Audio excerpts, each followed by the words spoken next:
যাত্রীবাহী বাসে অতিরিক্ত ভাড়া নেয়ার অভিযোগে নোয়াখালীতে ৩টি বাস কাউন্টারে জরিমানা ও ২ জনকে সাজা দিয়ে ভ্রাম্যমাণ আদালত সোমবার দুপুরে জেলা প্রশাসনের নির্বাহী ম্যাজিস্ট্রেট শাহনেয়াজ তানভীরের নেতৃত্বে বিআরটি আনসার সহ কর্মকর্তারা মাইজদি নতুন বাস স্ট্যান্ড এলাকায় অভিযান চালান। নোয়াখালী প্রতিনিধি জানান, এ সময় সোনাপুর ও মাইজদি থেকে ঢাকার নির্ধারিত ভাড়া ৪৪৯ টাকা, অথচ এর স্থলে নেওয়া হচ্ছে ৫০০ থেকে ৫৫০ টাকা।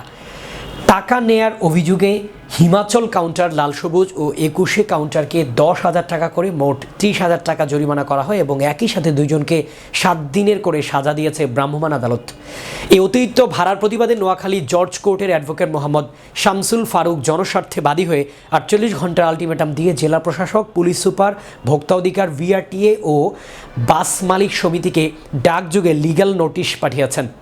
উক্ত আইনজীবীর লিগ্যাল নোটিশের প্রেক্ষিতে জেলা প্রশাসন এই অভিযান পরিচালনা করেন। জানা যায়, দীর্ঘদিন থেকে নোয়াখালী, সোনাপুর থেকে ঢাকা, কুমিল্লা, চৌমুহনী সহ বিভিন্ন রুটে যাত্রীবাহী বাসে অতিরিক্ত ৫০ টাকা ভাড়া বেশি নিচ্ছে বলে এর আগে নোয়াখালীর সাধারণ যাত্রীদের পক্ষে সংবাদ সম্মেলন করেছেন জর্জ কোর্টে এই সিনিয়র আইনজীবী।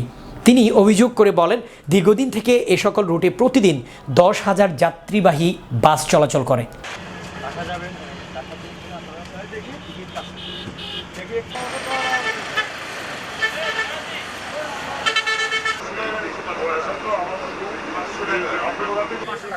আমার কাছ থেকে এখন এমনি ৫৫০ টাকা নেই।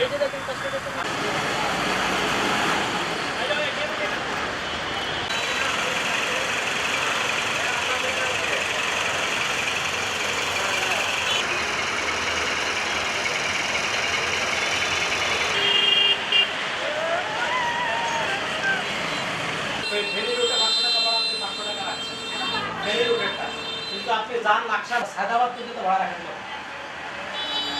ওই গেটে যেখানে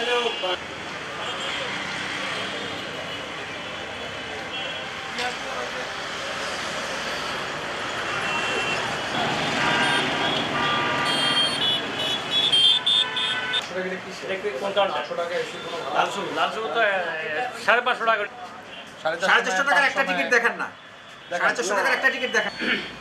আপনি কথা ঘুরে নিজের বিপদ ডাকিয়েন না। যারা হচ্ছে বেগমগঞ্জ থেকে উঠে মনে করেন যে এত বিষয় না, আপনি বিষয়টা হলো যে এই যে বিআরটি যে ভাড়া, মানে ওনাদের সাথে আপনাদের কনসার্ন হয় না, কথা বলতে হয় না নাকি? আপনার প্রথম মূল্য হচ্ছে আপনি অতিরিক্ত ভাড়া আদায় করতেছেন, দ্বিতীয় হচ্ছে আপনার মূল্য তালিকা।